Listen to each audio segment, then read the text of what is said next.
Again, Mike Hacker with Bray Architects, and we have a couple items to go through tonight. If you remember last time we met, we had talked about tonight's main goal is going to be to tour the high school, and we're going to really look at academic spaces.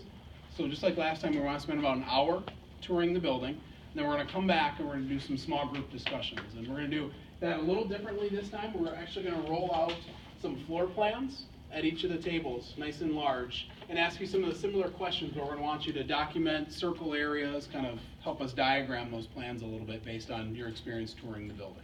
Okay, and so we'll talk a little bit more about that when we get to that point in the night. So I have a couple housekeeping items and a couple follow-ups from last time, and then I'm going to turn it over to Brian to talk about Finance 101.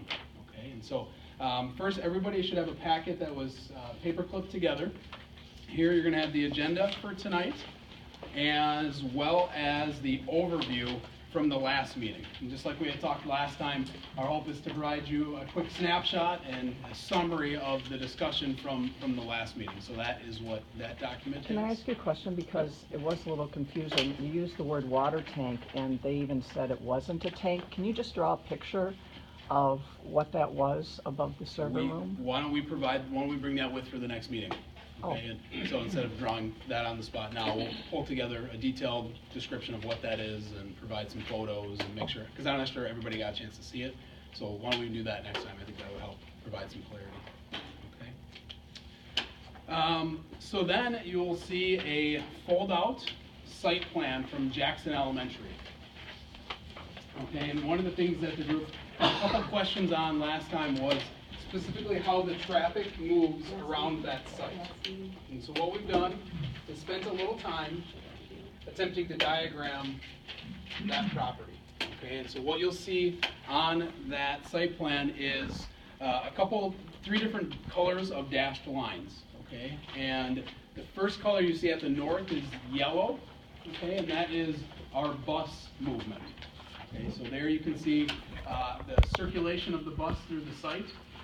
How they make their way around for both drop-off and pickup, that is in fact separated from the parent movement and any of the pedestrian movement and isolated on that north side, or I guess that east side of that building. Okay. You see a drop-off entry, and then you see a bus pickup zone as well. And that's pretty common because if you think about it, drop-off generally happens as the buses get there. And pickup, we're usually staggered. All the buses are waiting for that bell, and all the kids get on at the same time. Okay. Then below, you'll see a kind of a, I guess, reddish gray magenta color. Thank you. That's our car traffic. Okay, and the car is specifically for parents that are doing drop-off and pickup. Okay, and so you can see, really, we bring all of our parents that are dropping off and picking up into that parking lot to the south. There then you can see in blue our pedestrian movement from that parking lot into the building. So you can see that all of our students that get dropped off and or picked up by parents are having to cross that street. The parking lot to the west of the school. Correct. Yep, correct. And then lastly on there we attempted to provide you some kind of diagrammatic traffic control signals. So you can see stop signs where we have school zone signs located, as well as where we have a traffic light intersection. How many of those are crossing guards? That is a very good question.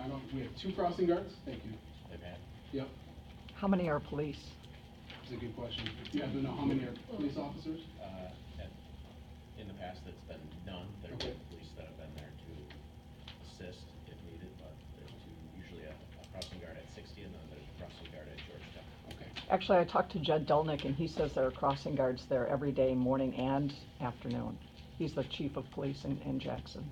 There are crossing, that's what I just said. There's a crossing guard at 60, and then there's a crossing guard at Georgetown. Those are the 2 crossing guards that are.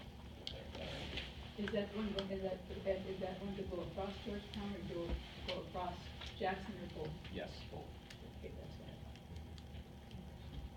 Same person. Yeah. She's busy. Yeah. So the piece that went along with this was then helping us quantify how many students are dropped off and picked up, how many are bused. Okay? And so the next page that you have is a quick summary that basically shows us that right now we have, basically, we have a slight difference in the morning versus the afternoon, but we have somewhere between 68 and 74 students being bused.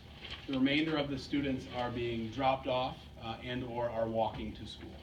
Okay, so you can just see that, how that ratio works. We showed you morning and afternoon just to try to give you as much detail as possible. You can basically see the split is about the same. Okay. Were there any other questions on this or any other additional detail we can bring to the next meeting? So, when Silverbrook and Badger changed to 5th, 6th, and 7th and 8th, Yeah. then the 5th graders left Jackson? Okay, so there's actually less students there now than there have been in the past. Let me, Yeah, there is. we, There should be. we had that in, Well, borders changed. When you change the borders again? yeah, I think that was a part of the, when we closed and consolidated, I think that was a part of the blend. I think if you were to look back to the last meeting's handouts, I believe we had the enrollment data for each of the schools.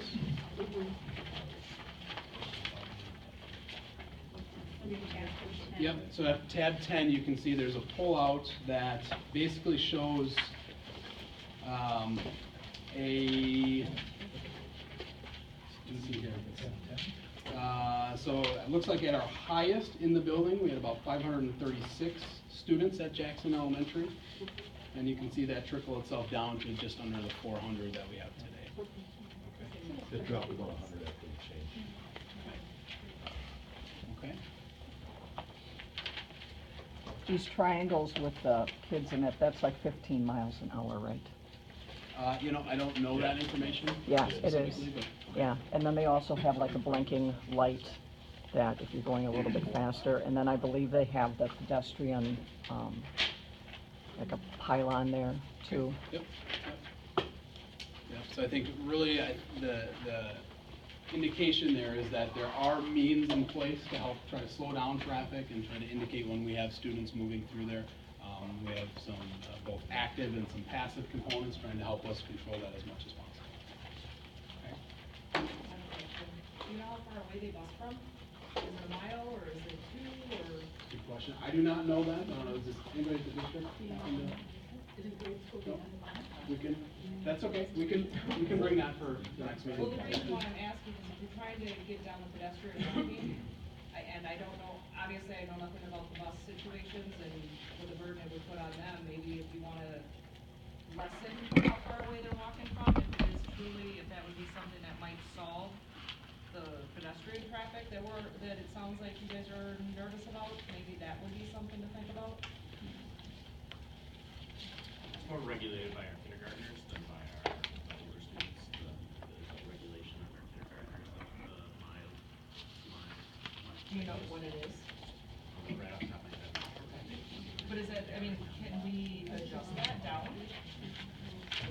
It's I'm pretty sure it's a mile, unless there's no public sidewalk, and then those are closed. Yeah. I think it's a kind of a complex system. Why don't we bring back some more detail? I just want to be sure we provide as much clarity there as we can. So what we can do is we'll work with the district. We'll pull the strategy and the setup for the busing for Jackson as well as the rest of the district and try to provide you guys as much detail as possible. It's actually 1 mile and a quarter. If it's less than that for 4th grade, then they walk. Okay.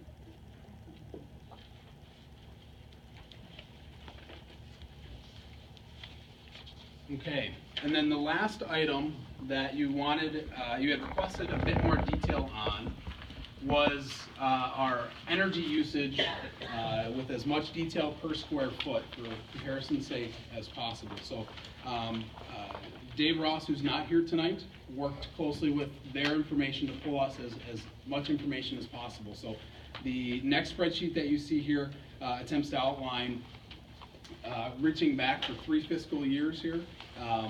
Basically, our cost per square foot from an energy use standpoint for each of the elementaries and then for the high school as well. Okay. And again, Dave's not here tonight to answer any of the detailed questions about that, but if there are any, I'm happy to bring those back and attempt to help answer those. If you are to look at the 14-15, which is our most recent information, you can see Right now, Jackson Elementary's at about 89 cents a square foot, which is, looks to be the highest of the elementary schools. And then we're right around $1 here at the high school. Okay? Are you gonna hold questions for him for next week, if we have I questions on certainly can, this? if you'd like to ask, if I'm happy to bring those. Well, I'm just curious, since most of the facilities didn't change that much, he obviously has a trend going here that Mhm. the usage is going down, so is that just from them doing something different, or it's slapping new windows in, or just curious what, his trend is going in the right direction here, Sure, so. sure. What does he Yeah. attribute that to? Yep, and it probably has to do with our energy controls, it probably has to do when we do update equipment that is more energy efficient. When we do replace lights, they're generally gonna be LED, that's probably helping drive that down, but why don't you let me have him come back with a detailed response to that, it's a good question. Yeah, I'd like to know what the Corps is doing to get that so low. Okay. Okay. Okay.